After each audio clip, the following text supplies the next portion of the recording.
PM কিষাণের 18তম কিস্তির টাকা খুব তাড়াতাড়ি দিতে চলেছে। হ্যাঁ বন্ধুরা, পুজোর আগে অথবা পুজোর মধ্যেই পিএম কিষাণের 18তম কিস্তির টাকা পেয়ে যাবেন। এবং এর মধ্যে সরকারি পোর্টালে কিছু কিছু পরিবর্তন এসছে, সেক্ষেত্রে আপনারা দেখে নেওয়া উচিত, কেননা অনেকের মোবাইল নাম্বারটা চেঞ্জ করতে চাইছেন বা পরিবর্তন করতে চাইছেন, সেক্ষেত্রেও এখানে পিএম কিষাণের পোর্টালে আপডেট আনা হয়েছে। এছাড়া আপনারা এবারে পিএম কিষাণের টাকা পাবেন কি আদৌ পাবেন না সে বিষয়েও জানতেও এই ভিডিওটা প্রথম থেকে শেষ অবধি দেখুন, কেননা এই ভিডিওটার মধ্যে পুরো ডিটেলে বলা হয়েছে যে পিএম কিষাণের টাকা কবে থেকে দেওয়া হবে, আপনাদের পিএম কিষাণের টাকা পেতে গেলে কি কি স্ট্যাটাস থাকতে হবে, উপভোক্তা আছেন বা পিএম কিষাণের সুবিধা পেয়ে থাকেন তারা কি কি সুবিধা বা আপডেট এখান থেকে করে নিতে পারেন, তাতে আপনাদের পরবর্তী ক্ষেত্রে কোনো অসুবিধা পড়তে না হয়। এবছর জুন মাসে 17তম কিস্তির টাকা ঢুকে গেছে এবং যেটা 18 জুন 2024 দেওয়া হয়েছিল। এছাড়াও আমরা এটাও জানি যে পিএম কিষাণের প্রকল্পের অধীনে যোগ্য কৃষকরা প্রতি 4 মাসে 2000 টাকা, প্রতি বছর 3টি কিস্তিতে অর্থ প্রদান করা হয় আইডিতে, বা আপনার যে পিএম কিষাণ আইডি সেই আইডিতে কি স্ট্যাটাস থাকলে আপনারা যে এই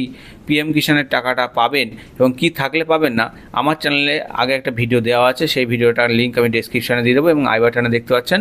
এছাড়া এই ভিডিওর শেষে আপনারা পেয়ে যাবেন যে কিভাবে স্ট্যাটাসটা চেক করবেন। পরের প্রশ্ন যে আপনাদের সবচেয়ে মাথায় যেটা আছে, পিএম কিষাণের পোর্টালে কি আপডেট এসছে সেটা আমি দেখাবো এবং তারপরে এবং সবার শেষে জানাবো যে কবে বা কত তারিখ নাগাদ আপনাদের এই পিএম কিষাণের 18তম কিস্তির টাকা আসতে চলেছে। চলুন বন্ধুরা, পিএম কিষাণের পোর্টালে চলে আসি। দেখুন pmkishan.gov.in এই ওয়েবসাইটে চলে আসবেন। এখানে এসে আপনারা দেখুন নিউ বলে কিছু স্ট্যাটাস আছে। দেখুন নো ইওর স্ট্যাটাসে গিয়েও আপনারা আগের নিজেদের বেনিফিশিয়ারি যে স্ট্যাটাসগুলো সে দেখতেন, এখানে রেজিস্ট্রেশন নাম্বার এবং ক্যাপচা কোড বসিয়ে এখানে গেট ওটিপি ক্লিক করলে ওটিপিটা আসবে আপনার ফোনে এবং সেখান থেকে আপনারা পিএম কিষাণের স্ট্যাটাসটা দেখতে পারবেন। দ্বিতীয়ত কি আছে, এই আপডেট মোবাইল নাম্বার। দেখবেন অনেকের ক্ষেত্রে অনেক পিএম কিষাণ উপভোক্তা আছে, বাবার নামেও জমি আছে, ছেলের নামেও জমি আছে। সেক্ষেত্রে একটা মোবাইল নাম্বারে যেহেতু বাবার নাম্বারটা অ্যাপ্লাই রয়েছে, সেক্ষেত্রে আপনারা এখান থেকে আপনাদের যে মোবাইল নাম্বার আছে রেজিস্টার্ড মোবাইল নাম্বার বসিয়ে অথবা আধার ওটিপি দিয়ে লগ ইন করে তারপরে আপনাদের মোবাইল নাম্বারটা চেঞ্জ করে নিতে হবে।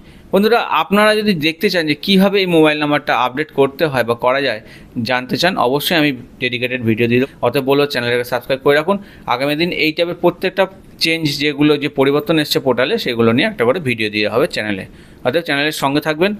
এছাড়া আপনাদের আধার কার্ড অনুযায়ী নাম কারেকশান করতে পারবেন এইখানে। এবং আমরা অনেকে দেখবেন পিএম কিষাণে যে নামটা আছে সেই নামের ভুল আছে, সেটা অ্যাজ পার আধার কার্ড দিয়ে আপনারা সেই কারেকশান এই পোর্টাল থেকে করতে পারবেন। যে পিএম কিষাণের টাকা কবে দেওয়া হবে, এটা একটা বড় প্রশ্ন চলে আসছে, পিএম কিষাণের টাকা কবে দেওয়া হবে। দেখুন পিএম কিষাণের আপডেট যেটা আসতে চলেছে, মোটামুটি যে তথ্য আসছে, মূলত কৃষকরা 18তম কিস্তির টাকা সেপ্টেম্বরের শেষে এবং অক্টোবরের প্রথম উইকে সরাসরি ব্যাংকে পেতে চলেছেন। আশা করি আপনাদের ভিডিওটা ভালো লেগেছে। ভিডিওটা ভালো লাগলে অবশ্যই ভিডিওটাকে লাইক করুন, চ্যানেল তথ্য আসবে। সবাই ভালো থাকবেন, সুস্থ থাকবেন, টাটা।